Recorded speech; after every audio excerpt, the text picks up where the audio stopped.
Dengan keadaan kurang fit, Hae-jin memaksakan diri ke rumah sakit untuk melihat keadaan kaptennya itu. Padahal di sini, Pildo nampaknya curiga karena Hae-jin sangatlah pucat. Kemungkinan ini terjadi karena luka tembak yang ia terima. Namun Hae-jin sendiri beralibi bahwa ini semua karena ia masih syok perihal kemarin dan ia kurang tidur. Wajar saja jika ia seperti ini.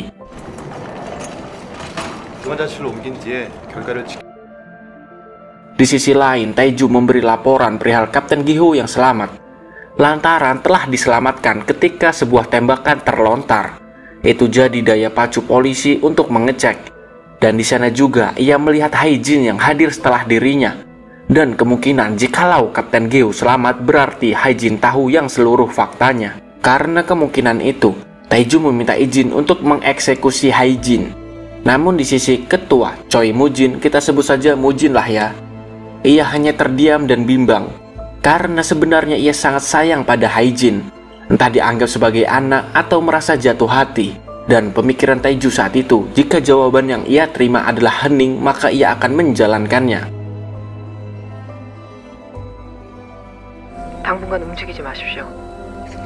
Dan beberapa hari setelah itu, setelah dirasa lukanya sedikit membaik, ia membawa Manggo dan kawan-kawan untuk menjalankan rencana yang ia akan jalankan.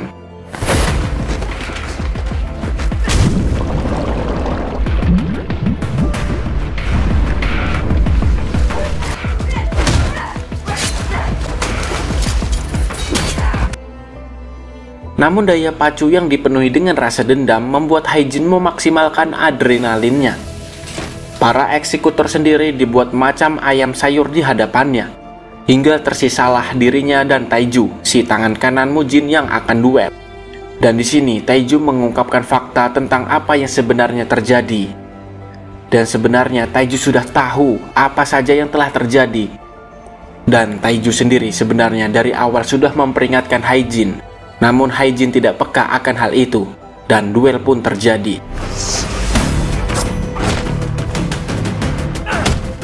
Sesuai janji yang ia iakan pada Mujin bahwa dengan pisau pemberian Mujin, ia meminta ini untuk dijadikan alat untuk mengeksekusi pelaku pembunuh ayahnya. Dan pisau itulah menjadi penanda bahwa pisau itulah mengeksekusi tangan kanannya.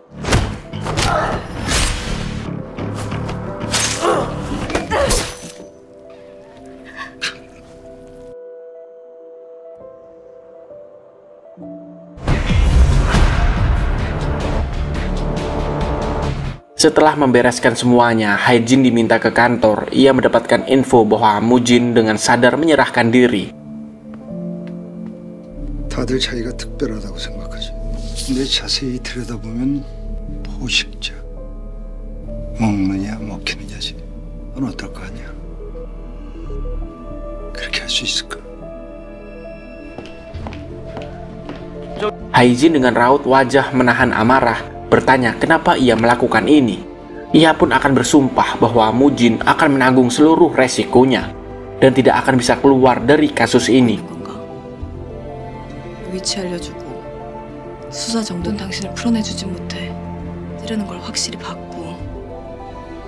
Mujin dengan raut yang kaku berpikir bahwa Hae-jin benar-benar marah akan dirinya. Dan entah apa yang ia rencanakan, ia masuk ke dalam ruang bukti. Ia mengambil bukti tunggal berupa pisau yang dipakai dirinya saat bentrok dengan kelompok Gangjai. Dan ia pun menghubungi Mujin. Ia berkata bahwa barang buktinya sudah dilenyapkan. Mujin yang mendengar kabar itu berpikir bahwa Hae-jin belum mengetahui fakta sebenarnya dan ia di sini masih setia dan membantunya. Di sisi lain, intel polisi mendeteksi sebuah mobil di area rumah Kapten Gi-ho tempo lalu. Dan ketika ditelusuri, ternyata ini adalah kendaraan milik Hae-jin.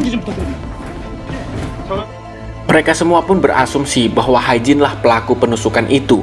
Dan mereka semua pun mengejar Hae-jin, yang ternyata sudah kabur membawa bukti tunggal milik Mujin.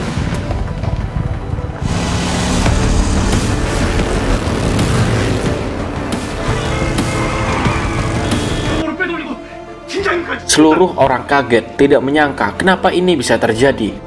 Terlebih juga Pildo tidak bisa berkata apa-apa bahwa asumsi Kapten Gi-ho memang benar adanya. Karena bukti sudah tidak ada, apalagi saksi, Mujin pun keluar didampingi sekretaris sekaligus pengacaranya di kantor polisi.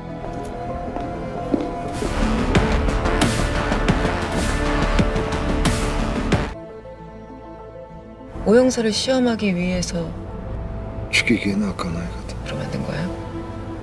Dan mereka pun pergi ke pusat pelatihan Dongcheon karena mendapatkan kabar buruk. Dan ternyata kabar apakah itu?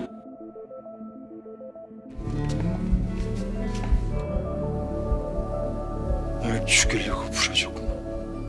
Mujin kaget melihat Manggu dan yang lainnya telah luka parah. Dan Taiju sendiri tangan kanannya telah tewas dengan pisau yang ia berikan pada Haijin dengan posisi menancap di dadanya. Dan di sini Mujin menyadari bahwa Haijin telah tahu seluruh faktanya. Dan tujuan utama Haijin mengeluarkannya adalah agar ia sendirilah yang menangkap Mujin seorang.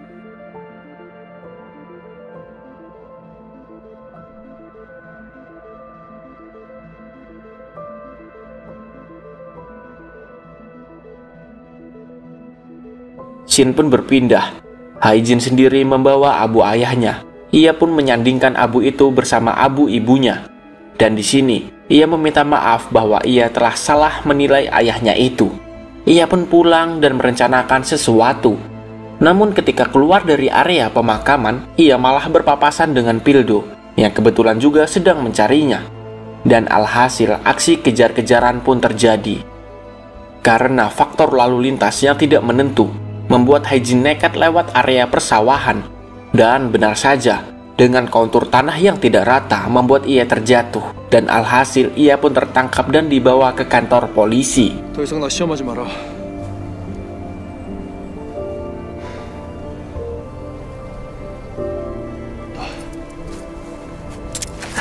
체포적 부심을